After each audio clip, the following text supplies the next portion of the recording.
ఒక బీట్రూట్ని తీసుకొని దాన్ని పీల్ చేసేసి చిన్న చిన్న ముక్కలుగా కట్ చేసుకోవాలి. అలా కట్ చేసుకున్న తర్వాత మిక్సీ జార్లో మనం మిక్స్ చేసుకోవాలి.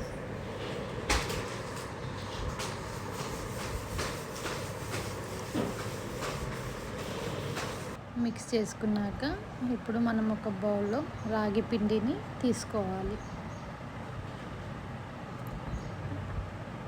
రాగి పిండి తీసుకున్నాక అందులో కొంచెం మనం గోధుమ పిండిని కూడా యాడ్ చేసేసుకోవచ్చు. అలా యాడ్ చేశాక ఈ 2 పౌడర్స్ని మనం కలుపుకోవాలి.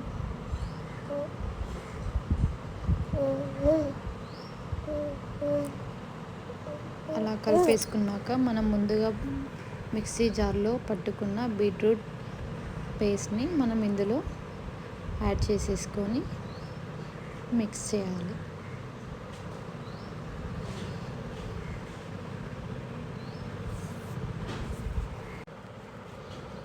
ఈ బీట్రూట్ పేస్ట్ మొత్తం మంచిగా కలిసేలాగా కలిపేయాలి.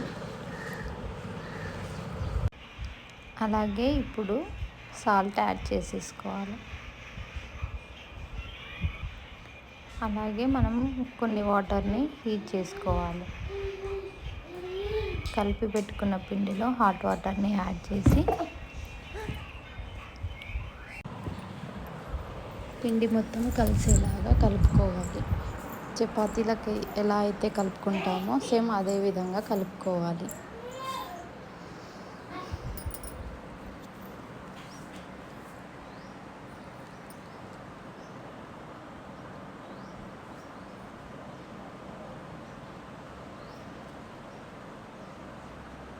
అలా కలుపుకున్నాక మనకి ఫైనల్గా ఇలా సేమ్ చపాతీ ముద్దలాగే వచ్చేస్తుంది.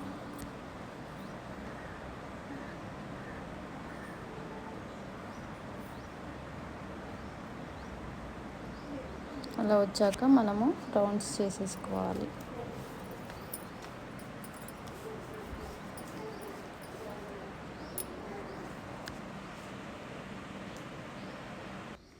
రౌండ్స్ చేసేసుకున్నాక మనం జొన్న రొట్టె అయితే ఎలా అయితే చేతితో చేస్తామో సేమ్ అదే విధంగా ఇది కూడా చేసేసేయాలి.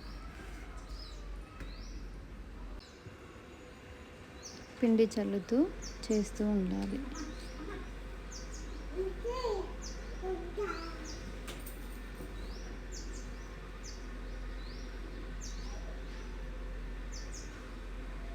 జొన్న రొట్టె చేయడం వచ్చిన వాళ్ళకైతే ఇది చాలా ఈజీ ప్రాసెస్.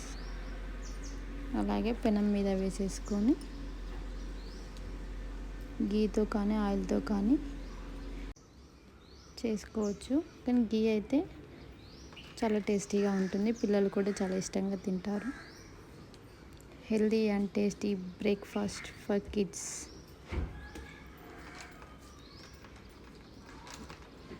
అంతే, simple and easy recipe. And breakfast or evening snacks లాగా అయితే చాలా బాగుంటుంది.